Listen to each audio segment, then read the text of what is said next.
নমস্কার বন্ধুরা, ঝর্ণা ঝুমা কিচেনে সবাইকে স্বাগত। আজ আমি ডিমের শাকের একটা রেসিপি আপনাদের সাথে শেয়ার করব। এটা অনেকে ডিমের শাক বলে, অনেকে গিমা শাকও বলে।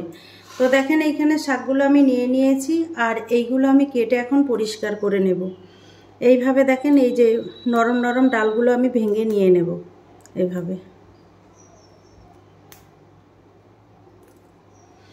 তারপরে ভালো করে ধুয়ে পরিষ্কার করে নেব। দেখেন এইভাবে নরম নরম শাকগুলো তুলে নেব। এই শাকটা কিন্তু খেতে দারুণ লাগে, একটু তিতকুটে ভাব লাগে, কিন্তু খেতে খুব ভালো লাগে। তাহলে আমি শাকটা বেছে পরিষ্কার করে নিই। দেখেন এইভাবে পরিষ্কার করে নেব। দেখেন শাকগুলো আমি পরিষ্কার করে নিয়ে নিয়েছি। এখন আমি কুচিয়ে নেব, আর ধুয়ে নিয়েছি শাক সুন্দর করে, আর এখন ছোট ছোট করে কুচিয়ে নেব।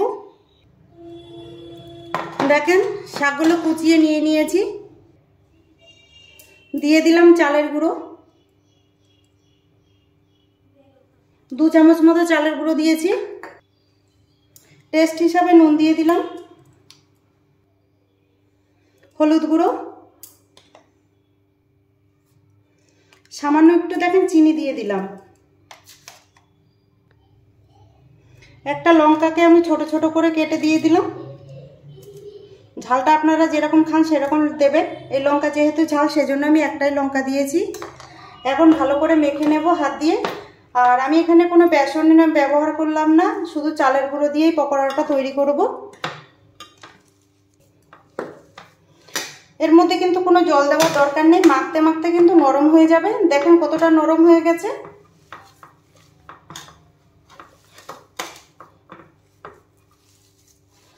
আর আপনাদের যদি মনে হয় চালের গুঁড়ো কম হয়েছে, তাহলে আরেকটু দিতে পারেন। আমার এই 2 চামচ চালের গুঁড়োতে হয়ে গেছে।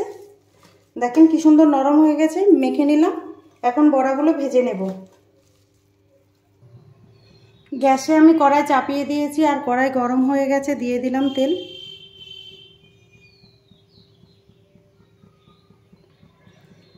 তেল ভালোভাবে গরম হয়ে গেছে। এখন আমি বড়াগুলো দিয়ে দিলাম। দেখুন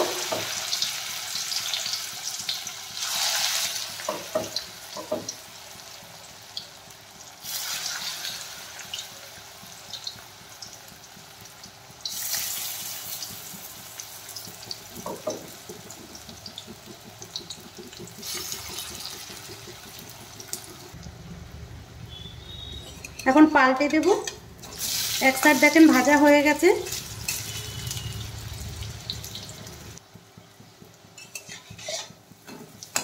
দেখেন পকোড়াগুলো ভাজা হয়ে গেছে। একদম মুচমুচ করে ভাজে নিতে হবে। এখন আমি দেখেন উঠিয়ে নিচ্ছি। তেল সেকে তুলে নিতে হবে এইভাবে।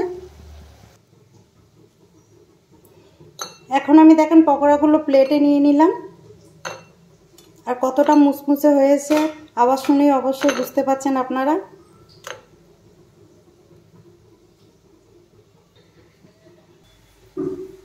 পকোড়ার এই রেসিপিটা যদি আপনাদের ভালো লাগে, তাহলে আমার চ্যানেলটাকে সাবস্ক্রাইব করবেন, লাইক করবেন, কমেন্ট করবেন, আর অবশ্যই শেয়ার করবেন। আর আমি যেইভাবে এই ডিমের শাকের পকোড়াটার রেসিপিটা তৈরি করেছি, আপনারা প্লিজ এইভাবে বানিয়ে খেয়ে কমেন্ট করে আমাকে জানাবেন। ভিডিওটা দেখার জন্য আপনাদের ধন্যবাদ।